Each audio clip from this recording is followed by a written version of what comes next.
We eat differently here, partially because of the market. So in America, there's such a temptation to eat processed quick food.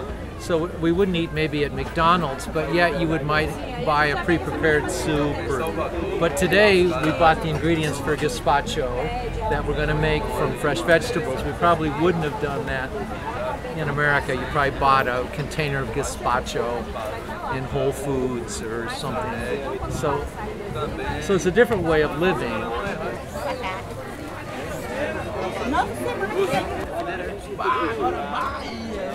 And our choice for Brazil in Bahia is a choice for health and activity and doing things. And part of it is we want to eat right, and this is one of the foundations of that.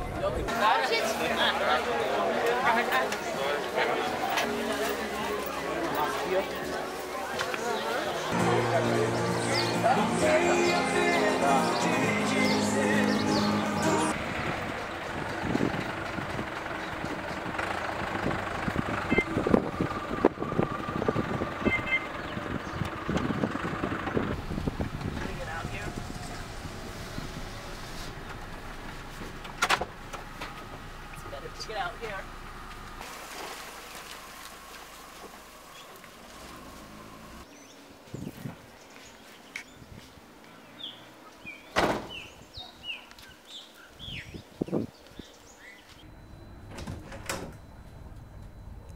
And we lived here for 4 years before we even realized there were monkeys here. So they There were monkeys in town, but they didn't necessarily come to our... I think they came, but we just never saw them. So it's funny, you can live someplace for years and not see what's really here. We had a little girl here 3 or 4 days ago, and we were feeding the monkey with a banana in her hand. And she had lived in Lençóis all her life and had never done that. To buy farm fresh eggs in U.S. is sort of difficult. I can buy them at the market on Saturdays sometimes, but not always, and here I can get them. The other thing we can get here that we cannot get in the U.S. is milk fresh from the cow, and we can make homemade yogurt. In U.S. it's illegal, and here Dunga comes around every day, leite, and you take your 2-liter pop bottle out there and he fills it with milk, and we make homemade yogurt, and it's awesome.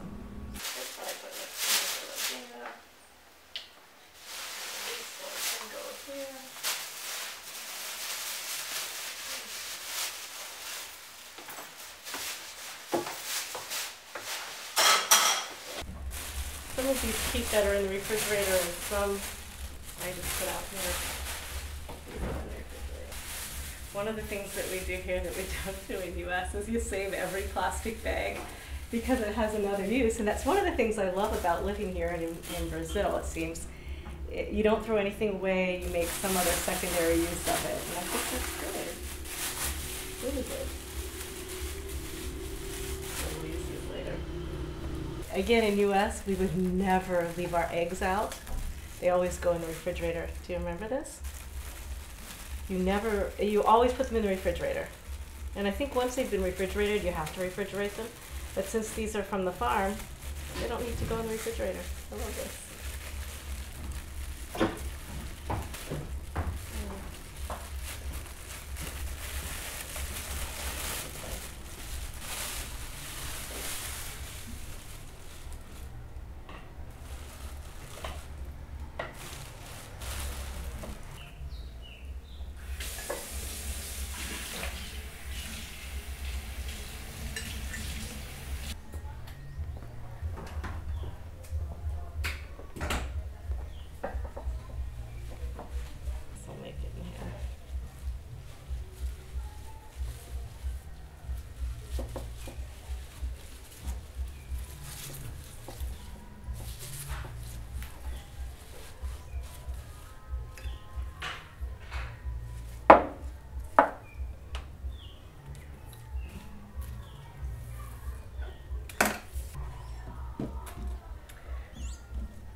So do you want me to tell you why we chose Bahia and Lençóis? Actually, we didn't choose it, it chose us. When we came here about 12 years ago, we only stayed for 2 nights. and we fell in love with Lençóis, and part of it was Lençóis, part of it's a lot of other things about Brazil. But we came and we 2 nights got hooked on Lençóis, and we kept coming back here and coming back here and coming back here, and until one day we looked at each other and said we need a place here, and we bought this house, which was just going to be something we live in 1 or 2 months a year. And then we fell in love with this place even more, and the lifestyle. And part of it started out, it was a choice for health, as Gary said earlier. As you age, you think about, how am I going to stay healthy for as long as I can? And we started doing more vacations where we hiked and things like that. And so when we came to Lençóis and found that we could hike and live outside and swim every day, and that we wanted to do that every day here, it just became more and more of a place that we could see ourselves living in for a long time. And then on top of that, we fell in love with the people here and the lifestyle. It's very laid back, and people are kind and friendly, and people are really, really lovely. And so that was a big part of our choice for here as well. You didn't tell her the truth. I mean, the first time we left, I cried. We cried. After 2 days. After 2 days. So we said, wow, this is cool. And then every time we came back, we thought, well, maybe the weather would be bad, or maybe it wouldn't be the way it was last time, or maybe we were just naive and idealized it. And every time we came back, the weather was beautiful, the hikes were wonderful. We thought, well, maybe we've seen everything that was cool to see. And we kept discovering more and more cool places to hike, and funner places to swim, and better challenges, and people who wanted to go there and enjoyed it. So every time we were astounded.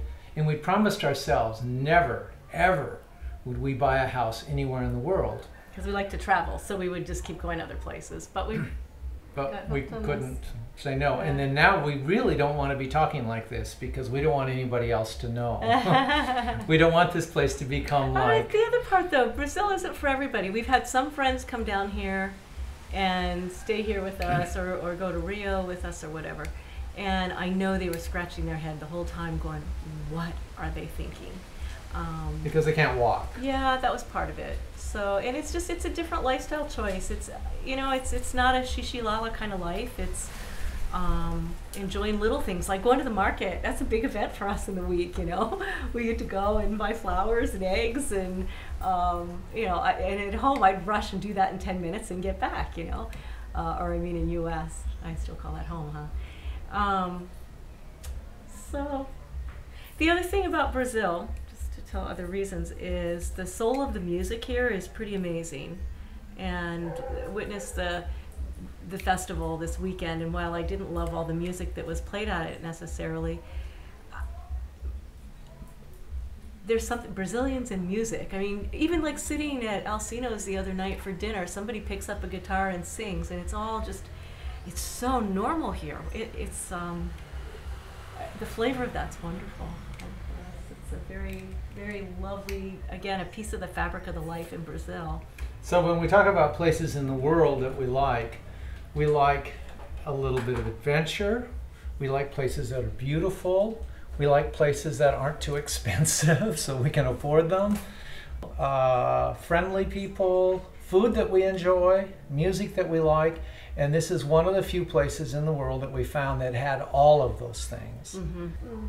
I was going to say, there are difficulties. One of the difficulties when you are functioning in a culture, A, that's not your native culture, and B, that isn't your native language.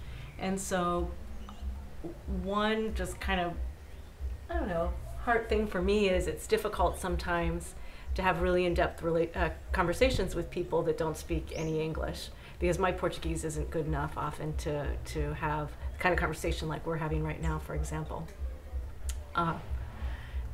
So consequently, we're trying to learn Portuguese. Tough, really tough to learn another language.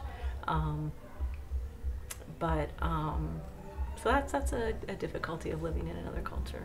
And there were things we didn't figure out at first. So one of the things is that a town like this, small town in Brazil, runs out of things. And you can go to every store in town and there will not be milk in any store in town in a little box for your coffee. Yeah. Or it would be out of wine, or I don't know, it could be rice. It didn't really matter. So now we've learned, especially when there's a big event like there was this weekend, to stock up in advance, because I read once in a book on shopping or something that there's a Russian theory of shopping: buy it when you see it, because it may not be there next time, and that's true in Linsois. If it's there, you have to buy it. Yeah, that's a frustration. The other frustrating issue about Brazil is the security issue. We talked about that earlier, and that's connected to the issues with poverty and the disparity in life, circumstances. If Brazil could ever get some of that stuff worked out and deal with some of the corruption, because it's related to the corruption with politicians, it could be one of the most fabulous countries in the world, hands down. And it's a big issue to overcome, but it affects us here in Linsois too, the security issue. Not as much as other places. So Salvador or Rio, where we go often. Here is much safer, and we haven't really traditionally worried about it. We can walk freely down the street, and we don't worry about robbery or anything.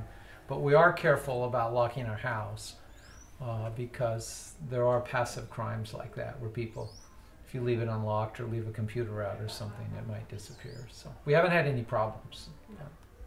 But we're anxious about it. Those would be the things I wish were different. So. But the rest of it, Brazil is an amazing, crazy country, and with a great attitude. Even, people who have nothing, if they have a beer and some music, life is good, and you can tell by the look on their face. Or a football game. Yeah. We really have trouble figuring out time here. Time is different here than... So our lesson today for Portuguese was at 9:30, and I think he just left a message 2 minutes ago. Probably. That he's late. Oh, yeah, well, we knew you were late. Yeah. 15 minutes late. But we'll go to a party. People will invite us to a party, and they'll say, oh, the party's at 6. We'll show up at 6, and they're still in the shower. They're not even ready. They're not ready. They're still preparing food. We'll help them. It will be 2 hours before the next person shows up at the party, and we're embarrassed. We're thinking, "Oh, what a gringo behavior to show up at the time they said." So there's other times where we're sitting here waiting our appropriate 2 hours to be late, like everybody else. An hour. And people will call us up and say, "Gary, where are you?" And we'll say, "Well, we thought we should wait until other people got there." "Oh no, everybody's here." So we'll rush on over. So we can't figure out time here. No. So we've learned not to wait for anybody and just to do our things like we think we should. The other day we were giving someone a ride in Salvador, and she was an hour and a half late. No, she was 45 minutes late. Oh, it seemed like an hour and a half. Only seemed like that. That's American attitude here. And he wanted to go. I wanted to leave. And so we asked our friends, what do you do when a teenage kid that you were giving a ride and saving them 60 reals by giving them a ride, and they show up late? They say, oh, I drive by. If they're not there, I leave. And I said, I hadn't thought about that. Next time, that's how it's going to be. So I waited and got angry. The time thing is funny, though. You sort of get used to not having to be somewhere at a specific time. And so when we are back in U.S., I find myself having to go, okay, you got to get there by 6 o'clock. If they say 6 o'clock, that's what they mean. You have to beat yourself up. Yeah, I have to remind myself, because otherwise I'm kind of like, oh, no problem if I get there at 6:45 or so, whatever. And then the flip side of that is if I have a dinner party and I say 6 o'clock, people show up at 6 o'clock. And we're still taking a shower now. Ready. And you better be ready.